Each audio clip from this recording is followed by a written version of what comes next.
Baik, yang dah ada boleh masuk, dan tolong sama-sama kita sebar luaskan pautan kuliah dalam talian, kuliah secara online.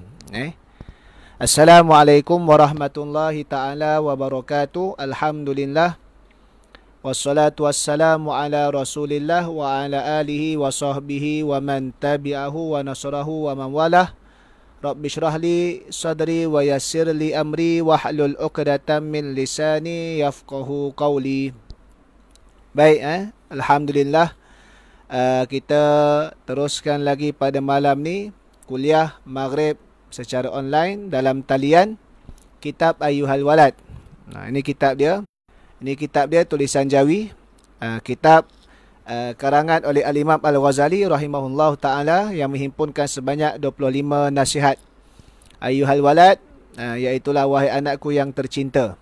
Jadi nasihat Al-Imam Al-Ghazali dengan uslub sebagaikan seorang ayah kepada anak-anak, dalam nak mendidik, dalam nak memujuk dan dalam nak memberikan nasihat yang secara berkasih sayang di antara kita. Baik, malam ni kita sambung nasihat yang ke-17. Dan malam ni kita baca 3 nasihat. Kerana malam ni nasihat ke-17, 18 dan 19 pendek-pendek.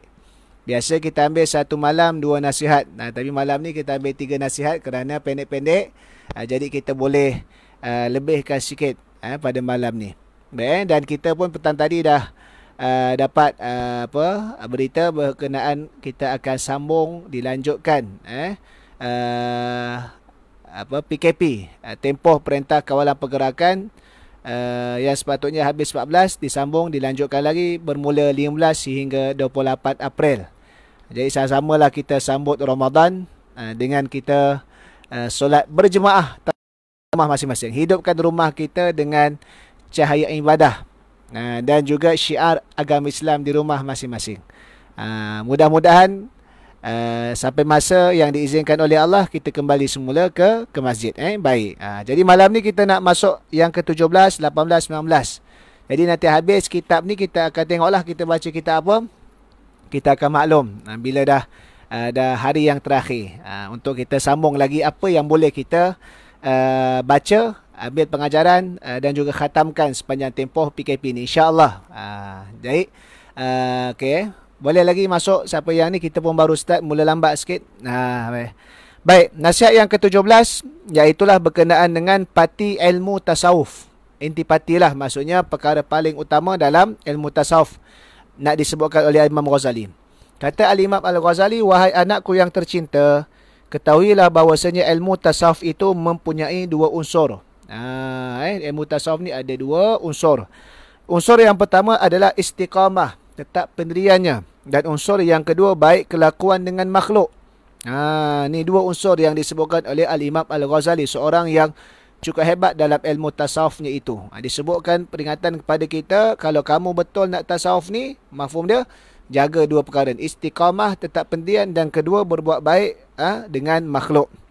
Maka sesiapa yang tetap pendiriannya dan baik akhlaknya dengan manusia serta ia bergaul dengan lemah lembut, maka orang itu ialah seorang sufi. Orang tasawuf ni cukup jaga hubungan dia dengan Allah, itu yang paling penting, istiqamah, dan jaga hubungan dia dengan manusia, akhlak yang sopan santun, lemah lembut. Sebab itu selalu kita dengar, kalau orang buat jahat pada kita, maka kita balas dengan kebaikan. Kalau umpamanya orang baling batu kepada pokok, maka pokok berikan dia adalah buah. Maka itulah kita panggil berbuat baik kepada semua manusia. Bukan mudah. Sebab itu orang yang kuat, Nabi sebut, adalah orang yang boleh menahan kesabaran. Bukanlah orang yang kuat itu adalah orang yang hebat bergusti, tapi orang yang kuat itu adalah orang yang boleh menahan sabar dia. Sebab itu kita boleh lihat bagaimana tasawuf ini mendidik hati dia, mendidik jiwa dia, kerana kita tahu sifat pemarah secara sembrono itu adalah sifat yang mana daripada syaitan. Supaya apa? Supaya anak Adam tadi itu emosi tak stabil dan melakukan tindakan di luar kawalan. Bukan bermaksud tak boleh marah langsung. Marah ni kena pada tempat dia.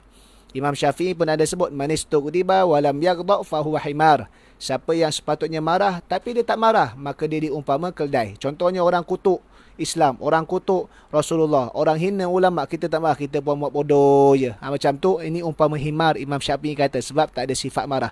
Marah, memang kita marah, kita tak setuju, kita bangkang, kita jawab balik atas fitnah dia. Kita kecam tindakan dia, bukan bermaksud kita pun maki hamun dia balik. Maka kalau begitu, apa beza akhlak kita dengan akhlak orang yang buat jahat? Maka kalau sama akhlak dengan orang buat jahat, bermaksud kita juga orang jahat. Tidaklah jadi orang yang sufi, orang yang bersihkan diri dia tadi. Baik. Istiqamah bermakna bahawa ia mengorbankan segala kehendak nafsunya untuk mendapatkan keindahan peribadinya. Tak ada benda yang dia nak buat pada nafsunya tadi, tapi dia terpaksa korbankan. Kerana apa? Nak dapat keindahan peribadi. Contohnya apa? Dia istiqamah dalam semayang malam. Dan kalau ikut dia nak dapat kehendak nafsunya, nak tidur lena. Kan? Kalau ikut kehendak nafsunya, dia nak buat sekian-sekian, tapi dia mengorbankan nafsunya tadi tu dengan memperuntukkan sebahagian masa waktu dia untuk konsisten istiqamah dalam kita nak mengaji Quran. Tapi istiqamah ni bukanlah bermaksud statik. Contohnya amalan kita macam tu lah daripada dulu sampai sekarang. Tidak ada satu usaha untuk kita ada tambah baik mutu dan nilai kemajuannya. Contoh, kalau daripada kita budak-budak kita solat di belakang, sampai dah ketua umur 7 tahun solat kat belakang, sampai 77 tahun pun duduk soh belakang. Itu bukanlah istiqamah. Itu statik nama dia. Istiqamah ni memanglah waktu budak-budak kita duduk di belakang sebab kita tak nak ganggu soft dewasa. Kan? Secara protokolnya. Dan apabila kita dah semakin dewasa, dah besar, kita dah matang, dah ada ilmu, ada kepribadian yang baik, maka kita mula naik ke hadapan. Bukanlah istiqamah tadi tu daripada kita berumur berapa tahun? 15 tahun, satu muka surat je sehari. Sekarang dah umur berapa? Dah 55 tahun. Satu hari pun masih satu muka surat baca Quran. Maka gitu, yalah, walaupun konsisten dia buat, Alhamdulillah, tapi dia hanya bersifat statik. Kalau boleh istiqamah ni adalah dia buat dan dia konsisten serta ada nilai tambahan pada mutu dia. Macam kita puasa lah. Puasa budak kecil. Puasa sekadar tahan lapar dan dahaga. Tak makan, tak minum sepanjang hari. Dalam keadaan kita letih, mengeluh, kita tidur. Tapi bila dah dewasa, kita puasa. Bukan sekadar tahan lapar dan dahaga. Tapi kita tahan anggota kita daripada melakukan maksiat. Dan kita tambah amal ibadah. Jangan pula macam puasa budak-budak. Puasa tidur je saja kan. Jadi itu nilai mutu ibadah puasa kita. Sama saja. Sebulan kita puasa tak tambah. Kan yang fardu tu. Tapi tambahan nilai mutu tu ada. Maka itulah istiqamah. Dan yang keduanya, manakala baik kelakuan dengan manusia pula ialah bahawa engkau tidak memaksa manusia memperturutkan kehendakmu, bahkan sebaliknya engkau paksakan dirimu untuk melakukan kehendak mereka selama mana tidak di sana perkara yang menyalahi syarak. Kita ni bergaul dengan manusia bukan semata-mata kita nak dapat kepentingan daripada mereka. Kenapa kita bergaul dengan mereka? Sebab mereka selalu belanja kita, makan, selalu bagi kita hadiah, selalu layan kita dengan baik. Tapi yang dikendaki dengan kita kelakuan baik, kitalah yang memberi kepada mereka. Hidup kita ni, orang yang paling bahagia adalah orang yang memberi. Bukankah tangan yang di atas terlebih baik daripada tangan yang di bawah? Maksudnya orang yang memberi itu lebih baik daripada meminta. Maka kelakuan baik kita pada manusia adalah kita nak memberi kepada mereka. Kita turut apa yang mereka nak selagi mana tak bercanggah dengan syarak. Kita nak beri kepada mereka bantuan, nak beri kepada mereka nasihat, nak membimbing mereka. Kita sebagai umat Islam, mestilah kita influence dia ada. Kita mempengaruhi mereka, bukan kita dipengaruhi oleh mereka. Maka di situlah maksudnya. Maka ini yang dikatakan sebagai akhir sekali, dengan akhlak yang baik, kita berkelakuan kepada manusia dengan akhlak yang baik, maka kehidupan kita ini kita saling memberi, saling berkorban dan kita saling berkasih sayang. Kadang-kadang jadi punca masalah kerana apa? Kerana hanya kita mengharapkan orang memberi pada kita, orang menyempurnakan kita. Bahkan bukan sekadar dalam masyarakat boleh bergaduh, rumah tangga pun kalau suami isteri bersikap demikian, dia mahu isteri dia yang sempurnakan kehidupan dia, isteri dia yang ini sebagainya, maka akhir sekali bila berlaku masalah dia akan menyalahkan pasangan isteri dia. Kenapa dia yang tidak menyempurnakan isteri dia? We complete each other. Kita menyempurnakan di antara satu sama lain. Bukan kita nak dia yang sempurnakan kita sahaja. Begitulah hidup kita. Orang Islam dia membawa rahmat Nabi SAW supaya apa? Supaya semua manusia tadi itu mendapat kebaikan daripada Islam tadi itu. Dengan kita melaksanakan Islam dalam diri kita, dalam keluarga kita, dalam masyarakat kita dan juga dalam sebuah negara yang ditadbir. Maka dua intipati atau dua parti ilmu tasawuf ini istiqamah dan kita berkelakuan baik sesama manusia. Baik. Nasihat yang ke-18 iaitulah hakikat ubudiyah. Hakikat kehambaan. Ubudiyah, abdun hamba. Ibadun hamba-hamba. Ubudiyah kehambaan. Kalau nak tahu sifat ibadur rahman, hamba-hamba Tuhan yang Maha Pemurah, boleh buka dalam surah Al-Furqan, ayat-ayat di yang terakhir. Ataupun boleh baca huraian dalam kitab Syekh Dr. Yusuf Al-Qaradawi, 12 pribadi sifat ibadur rahman. Jadi itu hamba-hamba. Abdun hamba. Dan ubudiyah kehambaan. Baik. Wahai anakku yang tercinta, kemudian engkau bertanya kepadaku tentang hakikat ubudiyah. Ubudiyah itu mengandungi 3 perkara. Ubudiyah ni 3 perkara. Tak cukup salah satunya pada Imam Ghazali, dia tak jadi ubudiyah, tak jadi kehambaan. Ya. Pertama, menjaga hukum hakam syariat. Kalau kita nak memperhambakan diri pada Allah, menerapkan nilai kehambaan adalah kita mesti jaga sungguh hukum hakam syariat. Barulah kita hambakan diri kita pada Allah, barulah ada nilai kehambaan. Tapi kalau hukum hakam Allah kita lawan, kita petikai, kita langgar je, tak jadi hamba. Bahkan kita nak bermusuhan. Sebab itu surah An-Nisa ayat 65, fala warabbika la yu'minuna hatta yuhaqqimuka fima syajara bainahum thumma la yajidu fi anfusihim harajan mimma qadaita wa yusallimu taslima. Maka sekali-kali demi Tuhanmu wahai Muhammad, mereka tidak dinamakan, disifatkan dengan orang yang benar-benar beriman, sehingga mereka menjadikan kamu wahai Muhammad orang yang memutuskan hukum apa yang mereka perselisihkan di antara mereka, mereka terima dan mereka tidak ada merasa berat, dan mereka terima dengan sepenuh hati mereka.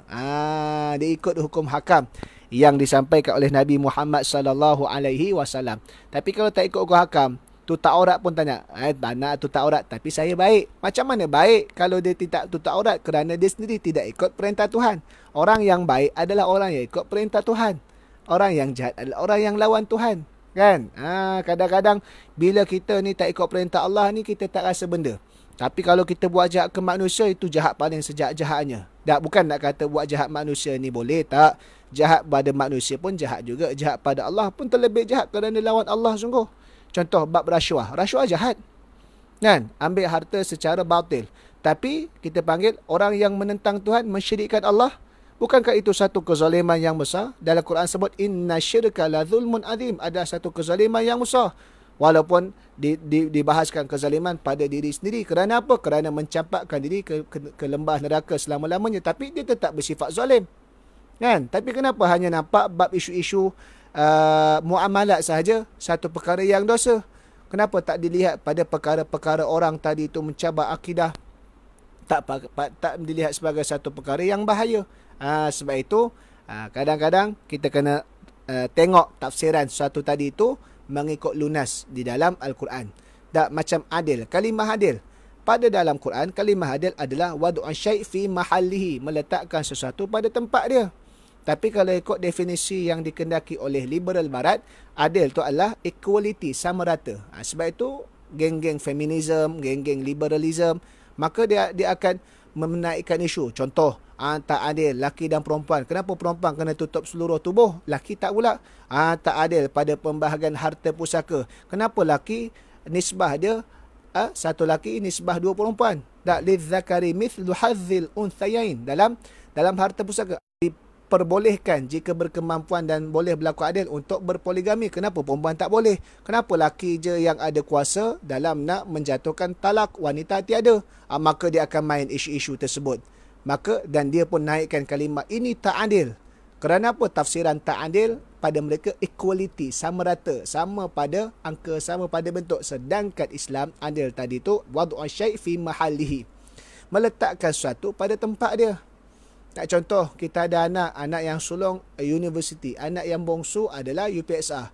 Dua-dua cemerlang dalam peperiksaan. Maka adakah hadiah yang sama? Tidak. Sudah pasti anak yang universiti itu kita bagi hadiah contohnya motosikal. Oh hebat, ayah kaya kan, beli motosikal. Anak yang UPSR, dia cemerlang dalam peperiksaan dia, bagi apa? Bagi basikal. Adakah itu tak adil? Adillah itu sebab bersesuaian dengan tahap usia dan kehidupan mereka. Maka lihat di situ, jaga hukum hakam syariat, ikut kehendak syariat. Baik, yang keduanya, yang dimasukkan dengan ubudiyah itu redha dengan qada dan qadar dan pembahagian ketentuan Allah Subhanahu wa taala. Kita redha, kita husnuzan pada Allah. Jangan pula kita, orang Kelantan kata apa, mecok ni tak puas hati. Kita suuzon pada Allah. Kita kena redha.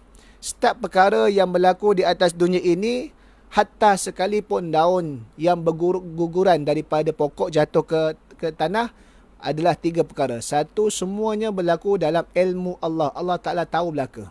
Yang kedua, semua tadi boleh berlaku juga dengan izin Allah. Kalau Allah tak izinkan, takkan berlaku. Buatlah macam mana pun. Yang ketiganya, semua itu berlaku dengan kuasa ketentuan Allah Subhanahu wa Ta'ala tersebut. Sebab itu dalam setiap perkara, apa sahaja yang berlaku, kita mesti pandang pada 2 sudut. Satu sudut hikmah, satu sudut muhasabah. Contoh macam sekarang, COVID-19. Apa hikmah dia, apa muhasabah dia? Jadi hikmah dia, apa sekian. Hikmah dia adalah kita menunjukkan bahawasanya dengan COVID-19 ini, menunjukkan supaya manusia tadi itu tinggalkan dosa dia, supaya manusia lihat akan kuasa Allah. Muhasabah dia apa? Rupanya sebagaimana kesilapan kita ini, apa sebagainya, ada yang kita silap kan. Jadi ada hikmah dan muhasabah. Sebab itu orang mukmin, Nabi SAW sebut sifat dia cukup ta'ajub adalah bila mendapat suatu ujian nikmat, mereka syukur. Bila diuji dengan ujian musibah, maka mereka sabar. Ini antara sifat ubudiyah tersebut. Yang ketiganya, bahawa engkau mencari keredaan Allah Subhanahu wa Ta'ala walaupun engkau terpaksa meninggalkan keredaan dirimu sendiri. Mesti melebihkan kehendak Tuhan, mesti melebihkan perintah Allah, mengatasi akan kemahuan nafsu tadi. Sebab itu puasa ni salah satu ibadah yang cukup hebat, sehingga disebutkan dalam satu hadis qudsi, orang yang berpuasa tadi itu fasaumuli wa ana ajzi bih, dia berpuasa kerana aku, yakni kerana Allah, maka aku, yakni Allah, akan memberi pahala ganjaran secara langsung.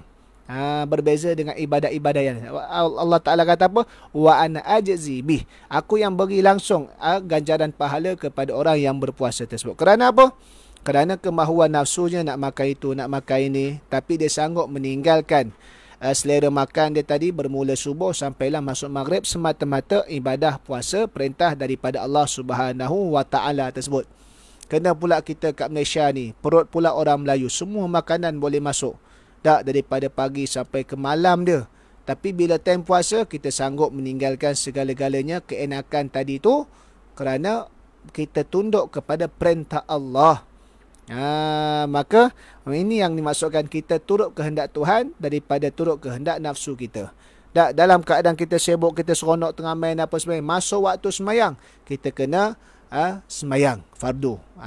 Dahulukan urusan kita dengan Allah Subhanahu wa Ta'ala tersebut. Maka itu antara perkara-perkara yang disebutkan 3 perkara unsur dalam ubudiyah, menjaga hukum hakam syariat, kemudian kita redha dengan ketentuan dan qada-qada Tuhan, dan ketiganya adalah kita mencari redha Allah walaupun terpaksa kita meninggalkan keredaan kemahuan diri kita sendiri. Baik. Dan yang ke-19, malam ni kita 3 nasihat, sebab nasihat dia pendek-pendek. Jadi kita sebenarnya boleh baca lagi, tapi tak apalah, kita ambil 3 nasihat sahaja. 3 nasihat sahaja. Makna tawakal, Imam Ghazali nak bahaskan dan nak menerangkan secara asas ringkas makna tawakal. Wahai anakku yang tercinta, engkau juga telah bertanya tentang tawakal. Maka makna tawakal itu bahawa engkau memantapkan iktikadmu dengan janji-janji Allah. Ulang balik. Engkau memantapkan iktikadmu dengan janji-janji Allah, iaitu engkau mengiktikadkan bahawasanya segala apa yang telah ditakdirkan bagimu itu pasti akan sampai kepadamu. Tidak boleh tidak, walaupun seluruh makhluk yang ada di alam ini berusaha menghalangnya daripadamu. Dan sebaliknya, apa-apa yang telah ditakdirkan bahawa ia bukan untuk engkau, sudah pasti ia tidak akan sampai kepada engkau, walaupun sekalian makhluk berusaha untuk menyampaikannya kepada engkau. Itu makna tawakal. Kita serah urusan kita kepada Allah Subhanahu wa Ta'ala sepenuhnya. Usaha Usaha kita, amalan kita sebagai tanda seorang hamba. Kena ingat amalan kita, usaha kita adalah tanda sebagai seorang hamba. Sebab itu kita beribadah, tanda kehambaan kita. Kita beribadah meraih pahala supaya menjadi asbab untuk kita mendapat redha Allah Subhanahu Wa Taala, memenuhi syarat-syarat dalam nak mendapat ganjaran yang baik. Tapi nak boleh berlaku suatu tadi itu adalah atas izin dan ketentuan Allah. Sebab itu bila kita berusaha, ada perkara yang menjadi sebagaimana yang kita hendak diizinkan oleh Allah. Ada perkara yang kita usaha tapi Allah Ta'ala tak izinkan, maka tak jadi. Ada perkara yang kita tak usaha pun, tapi kalau benda tu telah ditentukan oleh Allah kepada kita, maka dia jadi. Maka itulah kehidupan kita, senario dia 3 perkara ni je. Ada benda yang kita usaha, Allah Ta'ala izinkan jadi sebagaimana yang kita usahakan. Yang kedua, ada benda yang kita usaha tapi Allah Ta'ala tak izinkan, maka tetap tidak akan berlaku. Yang ketiganya, kita tak usaha apa-apa, tapi bila sesuatu itu ditakdirkan oleh Allah, maka tetap kita akan menerima perkara tersebut. Contohnya, kita naik kereta, kita jalan di lebuh raya, kan, tiba-tiba jam, sesak jalan, kereta pun slow, perlahan jalan. Rupa-rupanya keadaan di hadapan sana tu yang menyebabkan kereta jadi perlahan ni, jalan sesak ni, berlakunya kemalangan kenderaan di hadapan. Kita pun berhenti, kita pun tanya, encik ni memang sengaja nak kemalangan ke? Apa dia jawab? Agak-agak sengaja, tak sengaja? Tak sengaja. Memang dia merancang, encik merancang ke kemalangan ni? Dia tak rancang. Tapi berlaku tak atas dia? Dia merancang tak? Dia tak merancang. Tapi berlaku tak? Berlaku. Sebab Allah Ta'ala dah takdir untuk dia, ujian ke atas dia. Maka begitulah. Sebab itu bila kita ada tawakal, bermaksud kita usaha tadi itu sebagai syarat kehambaan kita. Wajib kita sebagai seorang manusia yang diberikan oleh Allah ikhtiar untuk kita berusaha. Namun dalam masa yang sama, tawakal tadi itu iktikad kita tentang janji-janji Allah. Supaya akhir sekali kita tidak mencela nasib, akhir sekali kita tidak buruk sangka kepada takdir, akhir sekali kita tidak putus asa daripada perkara-perkara yang buruk berlaku di atas perkara kita, akhir sekali kita juga tidak sombong atas nikmat yang kita perolehi. Sebab itu kena elak 4 keadaan diri kita. Yang pertama, orang yang buat baik dan dia berterusan dapat nikmat, maka dia sombong. Ini kita tak nak. Yang kedua, orang yang buat baik namun dia diuji oleh Allah, akhir sekali dia berputus asa. Ini kita tak nak. Yang ketiga, orang yang buat jahat namun dia mendapat akan nikmat, sedangkan itu istidraj, maka dia lupa diri dia akan kejahatan, maka dia takabur juga. Maka ini kita tak nak kerana istidraj.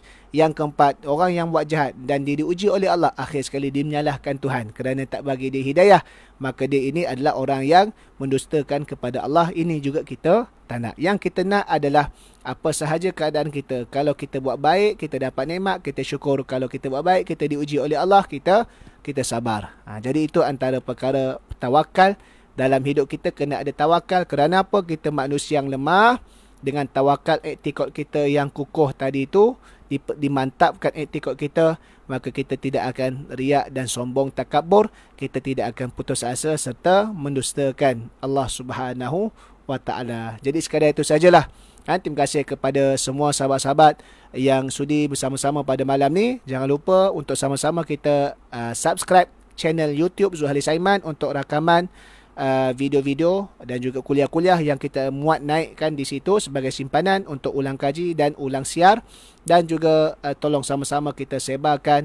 Mudah-mudahan ada manfaat kita bersama. Assalamualaikum warahmatullahi taala wabarakatuh.